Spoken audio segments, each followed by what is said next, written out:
बहुत समय पहले की बात है। घने जंगल के बीचों बीच एक बहुत ही सुंदर झील थी।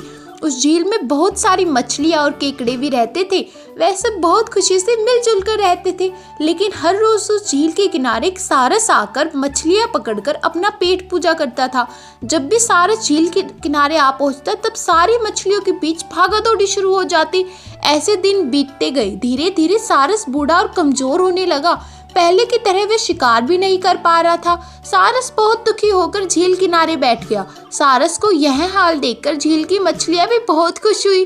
सारी मछली सारस के सामने तैरने लगी, पर सारस ने उन्हें कुछ नहीं कहा, सिर्फ बैठा रहा। ऐसे कुछ और दिन बीत गए। सारस को ऐसे एक जगह बैठा हुआ देखकर केकड़ा सारस के पास आया और पूछा, भाई 2-3 दिन से देख रहा हूँ तुम यहाँ चुपचाप बैठे हो, एक भी मछली नहीं पकड़ी, खाना भी नहीं खाया, क्या बात है? केकड़े की बात सुनकर सारस फूट फूट कर रोने लगा। सारस ने कहा, क्या बताओ दोस्त, मैं बहुत ही दुखी हूँ। कुछ दिन पहले एक ज्योतिष ने मुझे एक बात बताई कि बहुत ही जल्द यह झील सूखने वाला है। बिना पानी के तुम सब कैसे जी पाओगे? तुम सब मर जाओगे। तुम लोगों की मुझे बहुत चिंता हो रही है, इसलिए मैंने खाना पीना छोड़ दिया। केकड़े ने कहा, क्या बोल रही हो? यह तो बहुत गंभीर और चिंता की बात है, मुझे सबको बताना होगा। सारस की बात केकड़े ने झील की सारी मछलियों को बताई। सारी मछलियां और केकड़ा मिलकर सारस के पास गए और बोले, क्या बोल रही हो? झील सूख जाएगी, तब हम सब कहाँ जाएंगे, क्या करेंगे? कोई तो उपाय होगा ना बचने का। हम सब ने तुमको हमारा दुश्मन समझा, पर तुम तो हमारे दोस्त निकले। हम लोगों की चिंता के कारण तुमने खाना पीना छोड़ दिया। दोस्त अब तुम ही कोई उपाय बताओ। सारस ने कहा, अच्छा लगा सुनकर कि तुम सबने मुझे दोस्त माना है।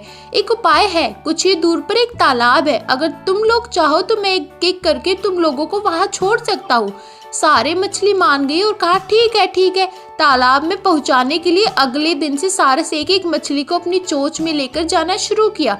ऐसे कुछ दिन बाद केकड़े की बारी आई। सारस केकड़े को लेकर रवाना हुआ। कुछ दूर जाने के बाद केकड़े ने सारस को पूछा, भाई ये तालाब और कितना दूर है? केकड़े की बात सुनकर सारस हंसने लगा और कहने लगा, तालाब? कैसा तालाब? यहाँ कोई तालाब नहीं है। मैं तो खाने के लिए तुम सबको यहाँ लेकर आ रहा हूँ। इतने दिनों से मछली खा खा कर बोर हो गया हूँ। आज बहुत मजा आएगा तुमको खाकर। आसपास देखो तुम्हारे सारे दोस्तों की हड्डियाँ, अब तुम्हारी बारी है। यह बोलकर सारस एक बड़े से पत्थर पर आकर आ बैठा। सारस की बात सुनकर केकड़ा बहुत गुस्सा हो गया और अपने आप को बचाने के लिए अपने दोनों हाथों से सारस को गला दबा दिया और कुछ देर बाद सारस मर गया। फिर केकड़ा अकेले झील वापस आ गया और बाकी मछलियों को सारस के चाल के बारे में बोला और कैसे उसने सारस को मार डाला यह भी बताया। सारी मछलियां बहुत खुशी और निश्चिंत होकर रहने लगी। इस कहानी से हमें क्या सीख मिलती है दोस्तों? कि इस कहानी से हमें सीख मिलती है कि हमें हमारे हर काम को सोच समझकर करना चाहिए और किसी की बातों में नहीं आना चाहिए। समझिए प्यारे बच्चों, मिलते हैं अगली प्यारी सी कहानी के साथ। Bye bye.